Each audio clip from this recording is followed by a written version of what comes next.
Hi friends, చూసారా మనం rice తయారు చేసుకునే విధానం ఎలాగో నేను ఇప్పుడు మీకు ఈ వీడియోలో చూపిస్తాను.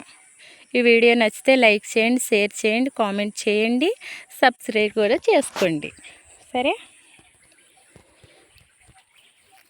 ఇదిగో ధాన్యం. ఈ ధాన్యంలోంచి రైస్ వస్తుంది. ఇదిగో చూసారా రైసు. ఈ రైసు ధాన్యం చూసారా, ఇది ఎలా పండిస్తారంటే ఈ పండించే విధానం కూడా మీకు చెప్తాను. ఎందుకంటే ఇది సిటీ లాంటి అమ్మాయిలకి అబ్బాయిలకి తెలియదు కాబట్టి చెప్తాను. పల్లెటూరు అంటే అమ్మాయిలకి అబ్బాయిలకి బాగా తెలుసు. ఎందుకంటే విలేజ్లు ఇవన్నీ చూస్తారు, చేస్తారు, పండిస్తారు కాబట్టి వాళ్ళకి తెలుసు. కానీ రైస్ అంటే రైసే అనుకుంటారు తప్పించి అది ఎలా తయారవుతుంది, అది ఎలా పండుతుంది, అది ఎలా ఉంటుంది అన్న విషయం ఎవ్వరికీ తెలీదు. చూసారా, ఇగో ఎంత బాగున్నాయి చూసారా. వీటిని ధాన్యం అంటారు. ఈ ధాన్యంలోంచి మనకి బియ్యం వస్తాయి.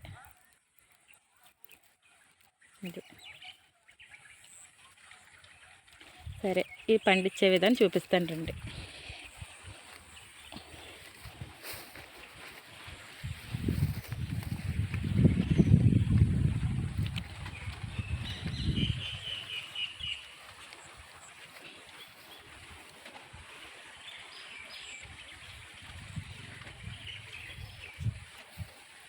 చూసారా ఎలాగ ఎండిపోయిందో పాపం. ఇక్కడ వాటర్ లేక ఫస్ట్ ఈ ధాన్యం ఉంటుంది చూసారా.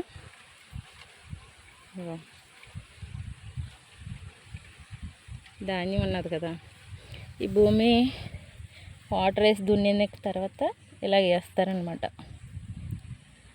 వేసినప్పుడు ఏమవుతుందంటే, ఇంకో ఇది పచ్చగా ఉంది, నీళ్ళు ఉన్నాయి, ఇట్టున్నాయి. ఇది చూసారు కదా, ఇలా వస్తాయి ధాన్యం. ఇది ఇక్కడ వేసాను చూడండి. అలా వేసిన తర్వాత కాకపోతే ఇది ఎండిపోయింది. ఇక్కడ చూసారా, నీరు లేక పాపం పగులిపోయి భూమి అంతా ఎలా పగిలిపోయింది చూడండి. సిటీ లాంటి వాళ్ళకి మాత్రం తెలియదు, విలేజ్ వాళ్ళకి బాగా తెలుసు కాబట్టి చూడండి. ఇదంతా చూసి నేర్చుకోండి. మనం తినే తిండి ఎలా తయారవుతుంది ఏటని. ఫస్ట్ ఇలా ధాన్యం వేసిన తర్వాత మనకి ఇలా వస్తాయి అన్నమాట. ఇలా వచ్చిన తర్వాత ఏం చేస్తారంటే మళ్ళీ లాగి,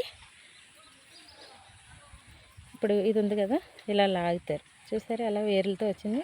ఇలా లాగిన తర్వాత ఇదిగో ఇలా భూమిలో ఊడుస్తారు. అంటే వాటర్ ఉన్నప్పుడు, మరి ఇక్కడ వాటర్ లేదు కాబట్టి మీకు నేను అందుబాటులో చేయలేకపోతున్నాను. ఇలా ఊడుస్తారు. ఉడిసిన తర్వాత ఏమవుతుందంటే, అప్పుడు మనకి ముందుగా చూపించాను కదా అక్కడ వరిసేని, ఆ వరిసేనిలాగా ఆ ఉడిసినప్పుడు ఏమవుతుందంటే మనకి ఇగో చూడండి,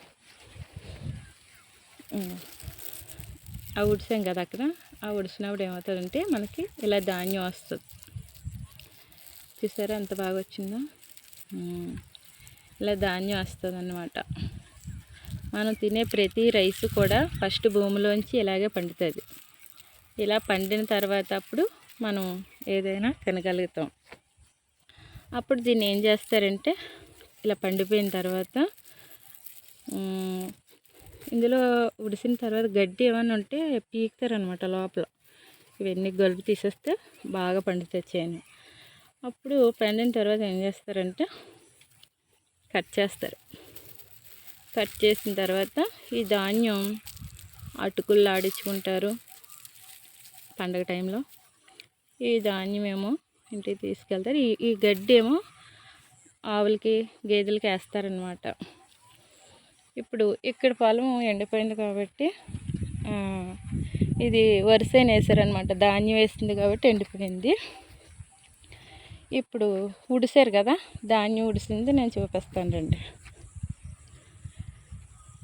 చూడండి, ఇదిగో చూసారా ఎలా ఉడిసారో. చూడండి, పొలం బాగా పండింది. పండబట్టే మీకు ఆ కలర్లా ఉంటుంది. ధాన్యం పండింది అక్కడ. కానీ ఫస్ట్ ఆకుమడి వేసేటప్పుడు మాత్రం ఇక్కడ ఎండిపోయింది అనమాట. ఎండిపోయింది చూసారా, అక్కడక్కడ పచ్చిగా ఉంది. ఈ పచ్చిగున్నది తీసి ఉడిసారు. ఇది ఎండిపోయింది, ఎందుకంటే వాటర్ లేదు ఇక్కడ, కొంచెం విలేజ్ కదా, నీరు లేదు. భూమి చూసారా అలాగే ఎండిపోయింది. ఎండిపోయింది కాబట్టి పాపం చాలా బాధపడవలసిన విషయమే. ఎందుకంటే పాపం ఈ చేను ఉంటే ఒక కుటుంబం ఒక సంవత్సరం బతకొచ్చు తినేసి. అందుకని ఎండిపోయింది. అందుకని మనం ఎప్పుడు కూడా కొన్ని విషయాలు తెలుసుకోవాలంటే మరి చాలామందికి రైస్ అంటే రైసే అనుకుంటారు తప్పచ్చి అది ఎలా పండుతుంది, అది ఎలా ఉంటుంది అన్న విషయం ఎవరికి తెలియదు కాబట్టి మనం తెలుసుకోవాలి ముందుగా. చూసారా ధాన్యం, అయ్యో ధాన్యం కనిపిస్తున్నాయా, చూపించాను కదా.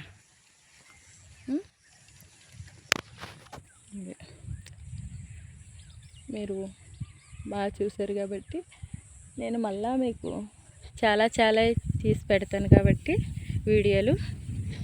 ఎందుకంటే విలేజ్ అమ్మాయిలకి అన్నీ తెలుసు, ఏ పంట కోసమని అడగండి చెప్తారు. కానీ సిటీ లాంటి వాళ్ళకి తెలీదు. ఎందుకంటే పాపం వాళ్ళు వేసిన కాంచి చదువుకోడు, డ్యూటీలు ఇంతవరకే తెలుస్తుంది కాబట్టి వాళ్ళకి తెలియదు. అలాగని వాళ్ళ తల్లిదండ్రులు చెప్దామన్నా ఖాళీ ఉండదు. చూసారా ఇదో ధాన్యం, నేను దీన్ని కట్ చేస్తాను ఎందుకంటే నాకు కావాలి.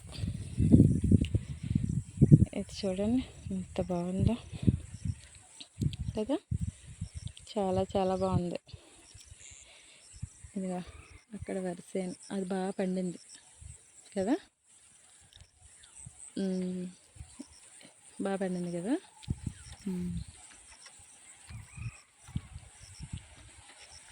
చూడండి వాతావరణం కూడా వర్షం వచ్చేలా ఉంది. దానివల్ల నాకు కొంచెం తడిసిపోతానేమో అనిపిస్తుంది. ఈ వరిసేన్ని ఫస్ట్ గుంట పంట తీసుకొని విలేజ్ వాళ్ళు ఏం చేస్తారంటే వాళ్ళు దేవుడికి పెట్టుకొని మిగతాది ఏం చేస్తారంటే పరవాన్ని వండుకుంటారనమాట, స్వీట్. చూసారా ఇది కూడా చూపిస్తాను. ఇందులో చూసారా ఇది పచ్చగా ఉంది కదా, అది పండింది ఇందాకాల పంట బాగా పండింది. ఇది పచ్చగా ఉంది అంటే దీనికి ఇంకా టైం ఉంది కట్ చేయడానికి. దానికైతే ఈసారి కట్ చేసేస్తారనమాట, అదనమాట.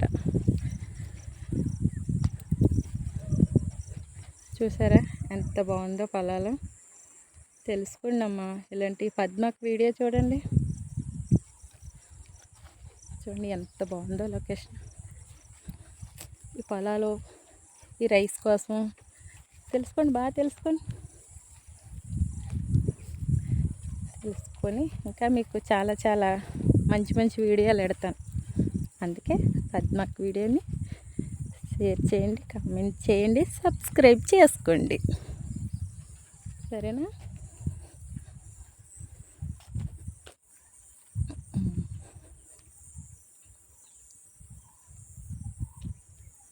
బాగుంది కదా వీడియో. నేను ఒంటిగద్దని తీయడం వల్ల కొంచెం చెప్పడానికి, వీడియో తీయడానికి కొంచెం ఇబ్బందిగా ఉంది. ఎందుకంటే మాకు